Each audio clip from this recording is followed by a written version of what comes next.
মসজিদ, মন্দির, গির্জার চেয়েও বেশি প্রার্থনা করা হয় কোথায় জানেন?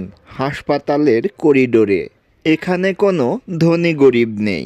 ওই ওটির দরজার বাইরে কোটিপতি আর ভিখারি দুজনই সমান অসহায়। দুজনেরই একই চাওয়া, প্রিয় মানুষটা বেঁচে ফিরুক। এখানে একজন নাস্তিকও সৃষ্টিকর্তাকে ডাকে। এখানে একজন পাথরের মতো শক্ত মানুষও হাও মাও করে কাঁদে।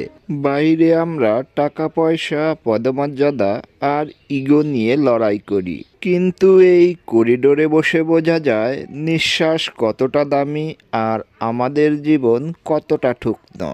এই দেওয়াল যতটা প্রার্থনা শোনে, মনে হয় পৃথিবীর কোনো ধর্মশালাও এতটা প্রার্থনা শোনে না। হাসপাতালের বেডে শুয়েই বোঝা যায় সুস্থ থাকাটা পৃথিবীর সবচেয়ে বড় ঐশ্বর্য।